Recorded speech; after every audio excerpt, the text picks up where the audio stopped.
Let us keep moving. Is it DJ or DJ Miller? TJ Miller? TJ Miller.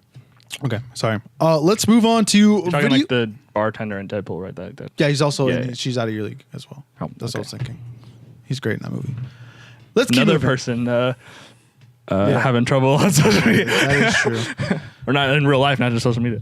Jacob, do we want to talk about the Switch first, or do we want to talk about Steam first? Let's go with the Switch first. Let's go. Okay, Steam let's is go like with a bigger monster. All right, so Humble Store now sells Switch and 3DS games. That's the title of the tweet. This is an IGN article. Okay. As it slowly loads on my fucking phone. I don't know what's going on with. Do you know what Humble Sword is? Because I've never heard of Humble Sword. It's the Humble Bundle, apparently, but they've created a store with a subscription. Oh, you said store. I totally thought you said sword. Oh, store. Sorry if I mispronounced that. Humble Bundle store. No, that's probably my bad. Now sells Switch games. So apparently it's going to be added on the Switch store. So you're going to be playing or what do they call the Switch store? The Nintendo eShop. Oh, eShop. Okay. eShop, yeah. Where Breath of the Wild, Super Smash Bros. Ultimate, Pokemon Let's Go, Splatoon 2, Mario Kart 8, Xenoblade Chronicles 2, just a bunch of games are already going to be on this apparently. You have to buy like a membership on the e-store of the Humble Bundle store as you would on the PC. Yeah, that's fair. Whatever. But it's interesting. Like, I never thought Humble Bundle would go on any of the consoles regardless.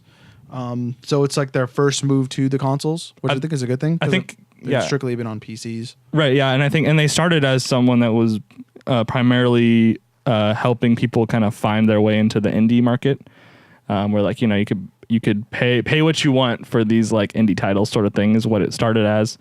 And now it's obviously morphed into like much larger games and like older games in bigger series and stuff like that. But I think the Switch is a good platform for it to start out on.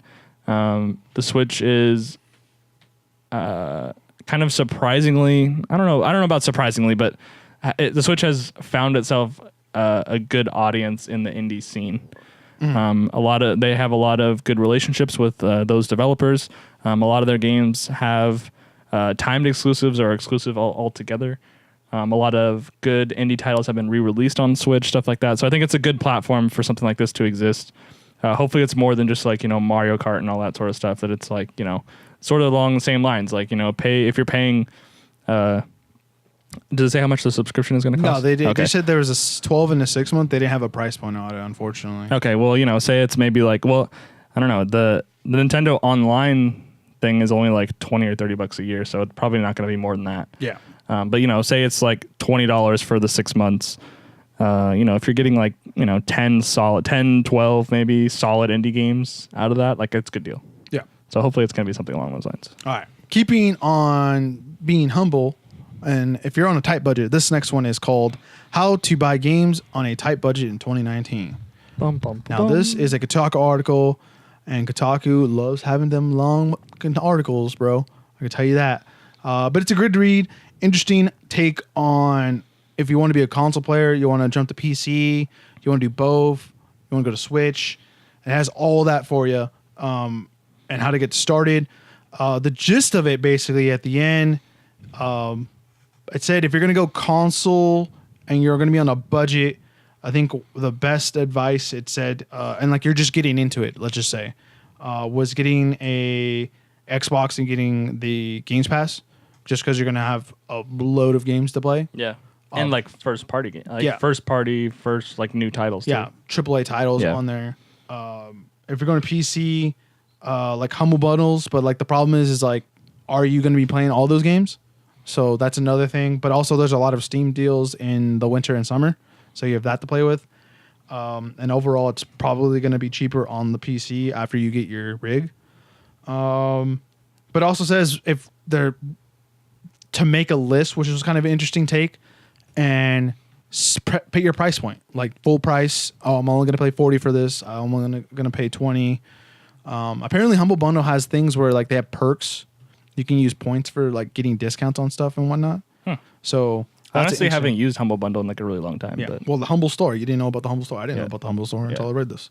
So, an interesting read. I think it helps out any player out there or any video game player that's getting into playing video games. Like, say, like this is your freshman year of college and you only have this certain amount of money to spend this year. So, this is like a great article. It might give you some great ideas and tips. Let's keep moving. We're going to go across the pond. Oh. Not to England, but to Japan. Gaming, the other pond. Yes. Game modding illegal in Japan, punishable by prison and fines. I thought this was kind of interesting. It's kind of dumb.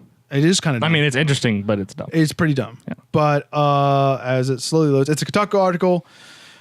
It's an article that's, I guess, it's more or less people, modding it and then selling the consoles, really, or the offenders, most of the offenders, where you can get up to 5 years in jail or fined up to 5 million yen, which is $46,000. Oh my goodness.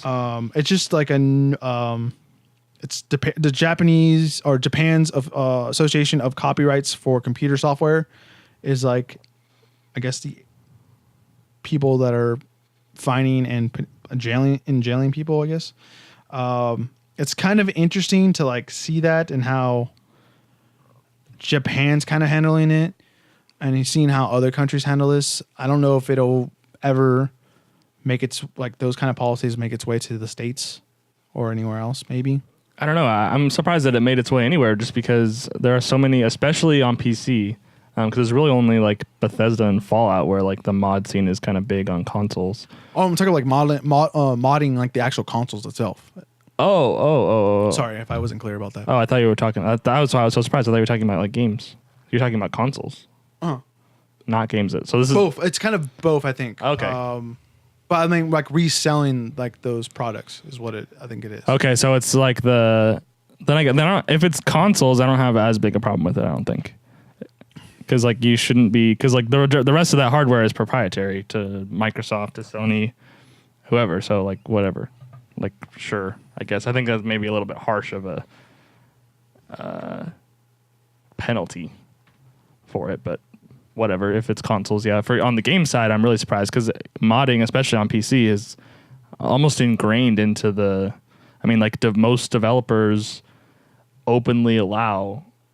Stuff like that to be, obviously like it's not being sold, but like they allow their platform to be used for you look at like Skyrim and Fallout, or a lot of strategy games have some really good mods, or even like there have been whole games that have been born from mods, like all the different. There's a whole bunch of games that have spawned from Arma, stuff like that. So, it's kind of surprising. Now, they're going after specifically like the modders themselves, not people. So is there any penalty? Does it say anything about there being a penalty for like people who are using mods? No. So like, I guess it probably won't actually impact anyone in Japan too much then, I would suppose, because like you can download a mod from the US, like go on Steam and download a mod I'm assuming they have Steam in Japan. Well, I mean, they might, I don't know, because computer technology, they might be able to track things that are coming in and out, maybe. I don't know. So, interesting. We may cover this again in the future if there's like an update on that. But anyways, let's keep moving. This one's really short. It's a neoseeker article. Anthem PC system requirements confirmed. That's just for you Anthem hyped people and you're playing the PC and you want to know what's the best or the recommended requirements and the minimal are right there. The games, regardless, on each are going to be 50 gigs. So that's not bad. So telling for like the consoles, maybe. I don't know. We'll give you a gauge for that as well. So that's there for you guys.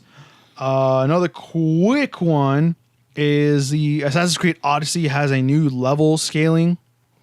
Custom, it's in game now, like an update that they just recently had. Okay. It's a Kotaku article. It basically says you go into the main menu and you can just set it obviously differently from what they've had it previously, to where you can have your enemies continue to level up with you, or you can have them level up like 1 level down or 2 levels down, depending on like you kind of like set the difficulty of like the leveling in a way. But I thought that was kind of an interesting article, just for your Assassin's Creed players that were complaining about that. Yeah, that makes me a little bit more interested in going back and finishing that game because that was so frustrating. I mean, I could go back to like the starting island and everyone's like my exact level and the combat is super difficult. Yeah, I think you could set it not as low as like 5, I think. So, okay. Yeah. Oh, and actually, when I read it too, it was like when you look at different regions and like the cap, whatever the area, like I didn't know those numbers represented anything. It represented like the actual levels and whatnot. Oh yeah. Like the recommended levels, like so you don't get basically murdered. Oh, yeah. I thought I don't know. I guess that was. Well, you didn't play Origins, right? No. Okay, you would have known. I guess I knew that from Origins. So. Oh, okay. I didn't know that. Yeah, they did the same thing where it was like the 2 numbers are like the ranges of enemies in that area. Yeah. All right, next we got another Kotaku article. It's Civilization 5 narrator has died, unfortunately. Oh. But I put the unfortunately part in the headline. William Morgul Shepherd has passed away at the age of 86. Best known for his narration in Civilization. Are you sure it was Civ 5? Maybe Sean Bean was only Civ 6. Because like I'm fairly confident that Fire Axis. Axis. Does that ring a bell at all? Yeah. I've never played the game. But he's the new guy that narrates that. Oh. Fire Axis. Okay. So yeah. He's had a career that spanned 6 decades. He was in Doctor Who, Star Trek, Medal of Honor, bunch of all that jazz. Unfortunately, has passed away. But for all you Civ 5 fans like Jacob here, that was for you guys, I guess. Okay. Alrighty. Next one is a SpiderMan article. It is something Fantastic Four related coming to Spider-Man 4 or Spider-Man PS4. It is an IGN article. This is all based on a tweet from Fantastic Four week. Apparently, there's like some like Fantastic Four event going on. This like it was like last week, and Insomniac Games just put like a big ol' like the setup big eyes on a tweet from Marvel Games saying that what was the tweet says. And for a final hashtag Fantastic Four week live stream announcement, something fantastic is coming to Marvel Spider-Man. Any guesses? Hashtag Spider-Man PS4 at Insomniac Games at PlayStation. So that's basically like the rumor. Like the last set of DLC is going to might have some kind of relation to the Fantastic Four. The article also talks about like the relationship between the Fantastic Four and Spider-Man and how much history they've had in the comics. So who knows what's going to happen? It'd be kind of interesting to see Fantastic Four in there, but it's like a toss-up kind of in a way, I guess. Possibility. The next one is actually one that you sent me, was it yesterday? I don't know. Tell me what it is and I'll tell you. 10 big video game rumors going into 2019. Okay, yeah. That was yesterday, yeah. It's another IGN article. Interesting article regardless, just because the first one is just new consoles or next-gen consoles. Possibly announced E3, possibly announced at the end of the year. We don't know yet. I think I would put my money on end of the year. Yeah, that's what I'm saying. But we won't know until they're actually announced. So it's like... Actually, I take that back. I think that Microsoft will announce at E3 and PlayStation will announce at second. Okay. Because remember, PlayStation is not at E3 this year. Mm-hmm. But they can they might have like a stupid event where like they're like, okay, let's do it. So yeah, possible. Who knows? So yeah, that was the first one. Nintendo working on an updated Switch. So it's like I've heard this conversation already where like the new Switch will be like the price at a point as it right now, or it will be at the price point now, and then the current Switch will be like the lesser version of it, and it'll probably drop in price. So for you people that are like me, like waiting to get like a Switch, that's like pretty perfect. And then people that want a beefier Switch, hopefully that turns out good for you too. Microsoft having a diskless Xbox One, interesting. Don't really care that much, I guess. I mean, it was bound to happen. Yeah, it's inevitable. So. I don't think I would ever get one that was diskless, but The other one I was interested in, the Harry Potter RPG, is probably not just that mobile game. So hopefully there's an actual game to it. So that'd be interesting. Rocksteady Mysteries next game, or Mysterio's next game. I don't really care about Rocksteady all that much. So, Blizzard in development for Diablo 4 makes sense for what happened. What we talked about. Oh man, that was not so long ago about that debacle they had at that conference. BlizzCon. BlizzCon. New BioShock game in the works. Thank you. The Hangar 13 developers that might be on that. Are they the ones that did Infinite? Mafia. They did Mafia 3. Oh, okay. Official or an unofficial Borderlands 3 reveal. Another game you've wanted. How many years have we been saying that? How many? It's interesting how they haven't released one on this console generation. You might as well wait till the next one at this point. I guess, yeah.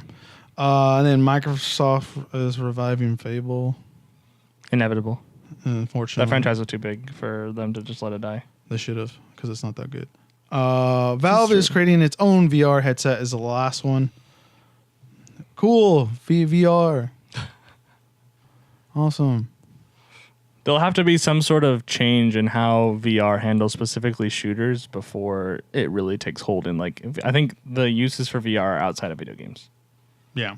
I just don't think that. Now, don't get me wrong. There are some cool experiences.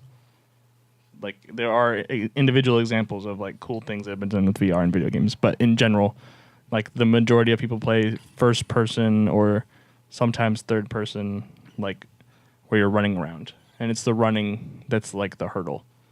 Yeah, unless you have the whole rig thing, right? Yeah, unless you have the omnidirectional treadmill and that sort of thing, unless you have that, then a lot of people get motion sick because it's the motion with your body is aware that you are not moving, but you're seeing as if you were moving. That's what causes a lot of people motion sickness. So until that is handled, I don't think you'll ever see it take a hold of the video game market as some people have expected it to. Agreed. All right. The next one or last two are Steam related. The best reviewed Steam games of 2018. It's a Kotaku article. It goes through these weird kind of filters after the first set of reviewed games. Number 1, RimWorld. Number 2, Mirror. 3 is Beat Saber. 4 is Celeste. 5 is Subnautical. 6 is Dead Cells. 7 is Return of the Obra Dinn. 8 is Dusk. 9 is Gris. And then 10 is Nekopara Extra. Are the top 10 games rated on Steam out of the 250. And then goes through different filters on amount of sales and whatnot and all that other jazz. But it's an interesting article. So for you PC players that are on Steam, there you go. The other one, the last one is also related, was one of the headlines that we talked about in the beginning as we started the show. It's titled, The Division is coming to Epic Games stores instead of Steam. Now, I think what about 2 months ago, Epic announced that it was going to have its own PC store. Mm-hmm. This is a Verge article. So this is kind of an exclusive step in a way for the PC market, I guess. But so on March 15th, when Division 2 comes out, it'll be the first big budget title, as it says, on the Epic Store. So getting people to go to the Epic Store, this might be one of the ways they do that. Yeah, I think that it's dangerous for...